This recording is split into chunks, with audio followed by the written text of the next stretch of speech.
नमो तस्सा भगवतो अरहतो सम्मा सम्बुद्धस्सा। नमस्ते आप सभी को धम्म ज्ञान चैनल पर आपका सहर्ष स्वागत है। आपका दिन मंगलमय हो, भवतु सब्ब मंगलम।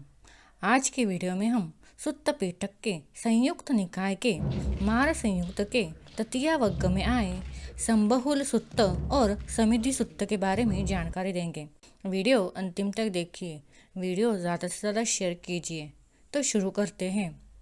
चौथा परिच्छेद, मार संयुक्त तृतीया वर्ग में संबहुल सुत्त। मार का बहकना। ऐसा मैंने सुना है, एक समय तथागत शाक्यों के देश में शिलावती नामक स्थान पर विहार कर रहे थे। उस समय अनेक भिक्खु तथागत के समीप ही सावधान, परिश्रमी और दृढ़ संकल्प के साथ साधना में लगे हुए निवास कर रहे थे। तब पापी मार ने एक बमन का रूप धारण किया। उसके सिर पर बड़ी जटाएं थी। वह मृगचर्म ओढ़े हुआ था। उसका शरीर झुका हुआ और वृद्ध प्रतीत होता था। वह घूर घूर करके सांस लेता था और हाथ में उदुम्बर मतलब गुलर की लकड़ी का दंड लिए हुए उन भिक्खुओं के पास आया। पास जाकर उसने भिक्खुओं से कहा, हे भद्रजनों, तुम लोग अभी युवा अवस्था में ही संन्यास ले चुके हो। तुम्हारे बाल अभी काले हैं। तुम उत्तम युवावस्था से युक्त हो और जीवन के प्रथम काल में हो। तुमने अभी तक इंद्रिय विषयों में क्रीड़ा भी नहीं की है। इसलिए तुम लोग मनुष्य के काम भोगों का उपयोग करो। प्रत्यक्ष दिखाई देने वाले सुखों को छोड़कर भविष्य में मिलने वाले फल के पीछे मत भागो। तब उन भिक्खुओं ने उस बमन से कहा, हे बमन, हम प्रत्यक्ष दिखाई देने वाले को छोड़कर भविष्य के फल के पीछे नहीं भागते, बल्कि हम भविष्य के फल को छोड़कर प्रत्यक्ष सत्य का अनुसरण करते हैं। क्योंकि काम भोगों को तथागत ने क्षणिक बताया है, वे बहुत दुख और कष्ट देने वाला है और उनमें बहुत बड़ा दोष है। परंतु यह धम्म प्रत्यक्ष अनुभव किया जाने वाला है, काल से परे है। आओ और देखो। ऐसा है, आत्मानुभव की ओर ले जाने वाला है और बुद्धिमान लोगों द्वारा स्वयं अनुभव किया जाने वाला है। यह सुनकर पापी मार ने अपना सिर हिलाया, जीभ बाहर निकाल ली, माथे पर 3 लकीरों जैसे भंगिमा बनाई और अपने दंड का सहारा लेकर वहां से चला गया। तब वे भिक्खु तथागत के पास गए। वहां जाकर उन्होंने तथागत को प्रणाम किया और एक और बैठ गए।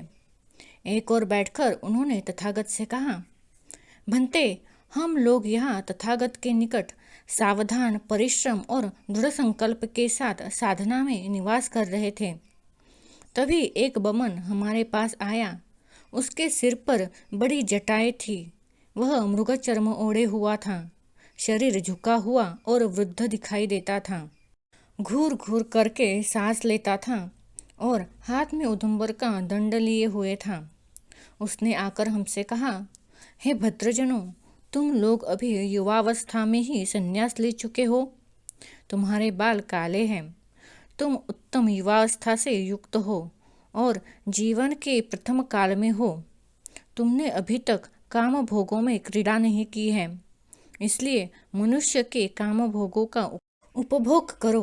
प्रत्यक्ष दिखाई देने वाले को छोड़कर भविष्य के फल के पीछे मत भागो।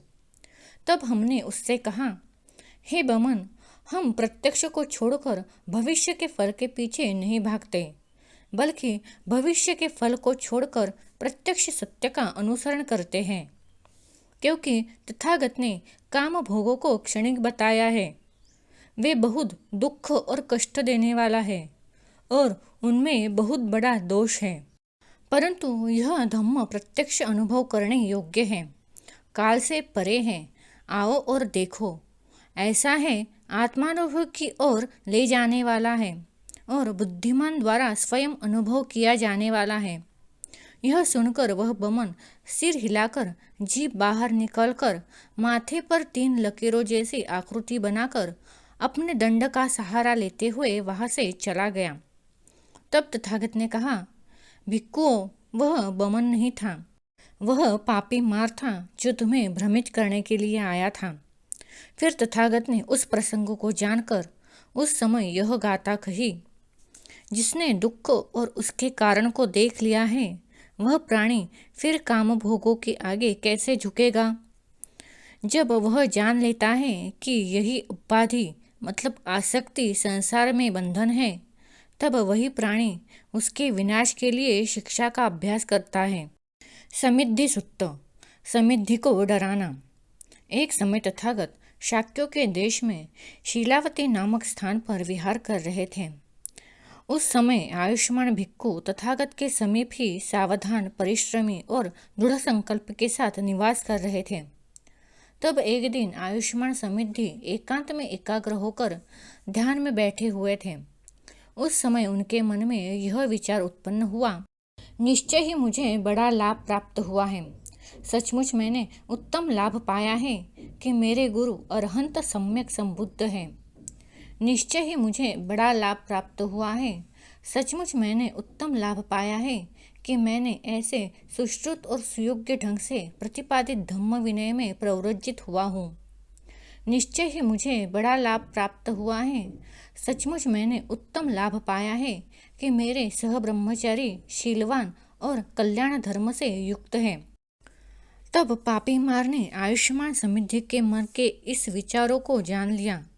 तब वह वहां आया जहां आयुष्मान समिद्धि थे।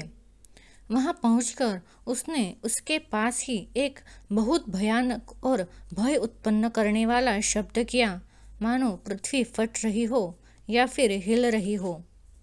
तब आयुष्मान समिद्धि तथागत के पास गए। वहां पहुंचकर उन्होंने तथागत को प्रणाम किया और एक ओर बैठ गए।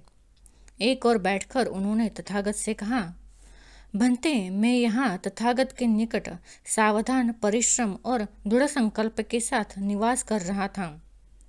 जब मैं एकांत में ध्यान में बैठा था, तब मेरे मन में यह विचार उत्पन्न हुआ, निश्चय ही मुझे बड़ा लाभ प्राप्त हुआ है कि मेरे गुरु अरहंत सम्यक संबुद्ध है।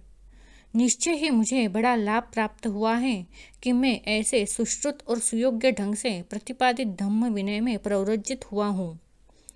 निश्चय ही मुझे बड़ा लाभ प्राप्त हुआ है कि मेरे सह ब्रह्मचारी शीलवान और कल्याण धर्म से युक्त है। लेकिन भंते, उसी समय मेरे पास एक अत्यंत भयानक और डरावना शब्द सुनाई दिया, मानो पृथ्वी फट रही हो या हिल रही हो। तब तथागत ने कहा, समिद्धि, पृथ्वी नहीं फट रही है, वह पापी मार है जो तुम्हें विचलित करने के लिए आया था। इसलिए भिक्खु, तुम वही जाओ और सावधान, परिश्रमी तथा दृढ़ संकल्प के साथ साधना में स्थित रहो। ऐसा ही होगा भंते। आयुष्मान समिद्धि ने तथागत की बात स्वीकार कर ली। फिर वे अपने आसन से उठे, तथागत को प्रणाम किया और उनकी प्रदक्षिणा की और वहां से चले गए। फिर आयुष्मान समिद्धि वही सावधान, परिश्रमी और दृढ़ संकल्प के साथ साधना में लगे रहे। दूसरी बार भी जब एकांत में ध्यान में बैठे थे, तब उनके मन में वही विचार उत्पन्न हुआ जैसे पहले हुआ था। दूसरी बार भी पापी मार ने उनके मन के विचारों को जान लिया और उनके पास आकर वही भयानक और भय उत्पन्न करने वाला शब्द किया, मानो पृथ्वी फट रही हो। तब आयुष्मान समिद्धि ने पापी मार से गाथा के रूप में कहा, मैं श्रद्धा के साथ घर से बेघर जीवन यानी संन्यास में प्रवृज्जित हुआ हूँ।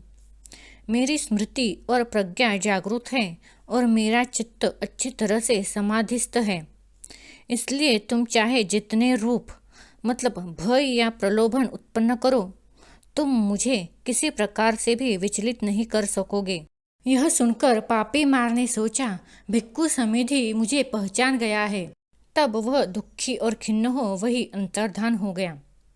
तो आज के लिए बस इतना ही। अगले वीडियो में हम तृतीया वर्ग में आए गोधिक सुत्त, सत्तवस्सानुबंध सुत्त और मारधितु सुत्त के बारे में जानकारी देंगे।